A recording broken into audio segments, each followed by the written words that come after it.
this video, we're going to continue to work on the rear section of the chassis. Earlier, I told you about a fill-in object that I was going to create. It's a simple extrusion. I put a little bevel, or bevel, and an edit poly above. Just a blocked out object that's going to fill in some of the negative space behind the wheels. I'm going to exit isolation now that you see it, and you can see it kind of in context. It's this gray shape right here that's below the back of the boiler, the chassis. And it just fills in that area a little bit. It shouldn't be so hollow. So let's go to left viewport. I'm going to hide that piece actually so I can see the blueprint. There we go. And we have a couple more pieces that clamp onto this. So what I'm going to do now is let's go to Create, Geometry, Box, Auto Grid.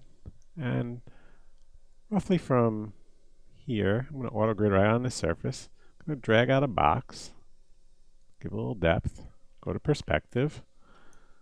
See it better now. Let's just back that up a little bit. Okay. I want to make it kind of match the thickness of that beam. So I'm going to do that. Adjust it just like that. A little bit more.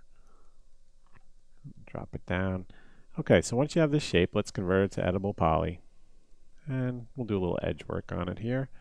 What we're going to do is we're going to use Graphite Modeling Tools tab, Swift Loop, and I'm going to just add these in. One here, one at the other end about the same distance, and then we'll come in a little bit here, and here, and here, and here. Let's stick one in the middle just in case we need it. I don't think we do. And then you right click to stop. And now we'll grab some polygons that we just created. We're going to make a little lip by extruding them out. Not that much. Right click it and just like that, say OK. That looks good. We can also go to Selection and Control and click on Edge and bevel or chamfer these. So let's chamfer. Right click the value. I like that. That's OK. This is just like a metal clamp that kind of attaches to the beam, and we're going to add some bolts and nuts to that. So let's grab one from right here. Make sure I have that selected. I'm going to shift and drag it down just like that as a copy. I'm going to position it a little better, zoom in, and make sure it's where I want it. It's also rotated a little, so we're going to fix that. Okay, W for move. Let's move that back. That looks good. And I think we want 5, almost like a 5 on a die, a throwing dice. We'll do that. Let's take both and clone them back this way. Okay, and let's grab one and we'll put in the center. And in the center, top to bottom, just like that. You can rotate these. I would recommend when we're done modeling everything, you come in here and you grab all your bolts, nuts, and everything and just randomize them a little by doing this. There we go. And now we're going to grab all 5 carefully. Grab that one and this one. Okay, and we're going to just put them back here as well. Just like that. Okay. And we're going to get some leaf springs from the front and we're going to attach them. Our leaf spring setup will go right here. So what we're going to do, I'm going to come in here. I'm going to hit F4 so I could see that the pieces get highlighted. This one. So we're going to get this whole assembly pretty much. And we may need to modify it a little, but that looks good. And now I'm going to just shift and drag that back, that whole assembly, just like that. Okay, as a copy, and then I'm going to pull it forward, just like this. Zoom in. There we go. Position it better. Zoom again. Just manually moving this and rotating around my view to get the best angle to make the adjustment. Okay, that looks good. I think these brackets in the back, obviously they're going through the ground plane. They're way too long, so we'll just adjust them. I'm going to grab some vertices and move them up just like that. That's better. Same on the other, or you could clone the one you just worked on. Just pull that up just like that. F4. You can see that adds a nice little bit of detail to the model. It looks authentic. Let's continue. We're going to come in here now. We're going to add this little detail, this cylinder there, and this little offshoot that go on top of this swing arm we just created. So let's go left viewport. And we're going to do a very simple, something we've done before. We'll do a little profile with the line tool. F3 if you need to. Come out.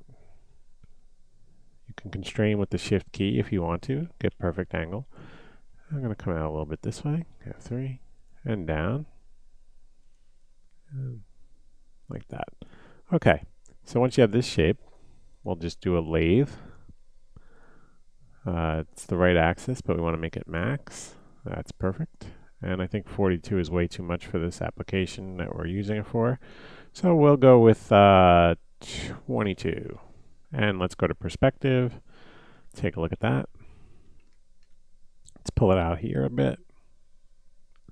I think the normals are flipped and they shouldn't be. That's better. Let's align it to the top of this swing arm, just like that. F4. That looks pretty good. Now, of course, we can always go in, show end result, and you can fillet where you want to. Maybe one here, one there. And let's just add a fillet value. I'm going to do it by hand and put 0.2 and see if that does what I want. F4. That looks good. So with that, let's just call this swing arm piston 01. Another one of my great names. And then what we're going to do is just make this little, it's like a little cylinder. So let's do this. Select that swing arm as well. Alt and Q, top viewport. We'll zoom in and push this out a little bit. It's almost like this cylinder is an extension of it, but I'm not sure. It's hard to see in the reference. Turn off auto grid. So I'm just going to do a little cylinder. F3. Going to give a little height to it. Go to perspective, and we'll align it to the part, and just it should poke through the surface a little bit. Zoom in. It's kind of how it looks in the reference, and it's not a great photo that I used. So let's extend it, push it down a little bit, just like this. Make sure it's level with the bottom, or a little beyond, and then just make sure it comes up to that top piece, just like that. Okay, F4, and that looks good. Remember to save your file, just like that. And now we'll just make this clamp that kind of attaches between a couple of parts here. So what we're going to do is grab this swing arm, F3, and actually, we have another section of the chassis to build, this orange piece. So let's do that.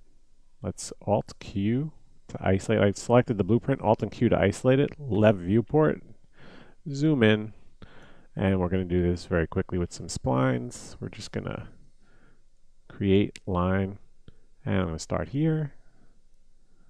I'm going to click. I'm going to do a little drag, click and drag right there, and click and drag right there, and so on right around. And then I'm just going to create that shape and do an extrusion or a bevel to it. And in here, same process on the bottom, just click and drag,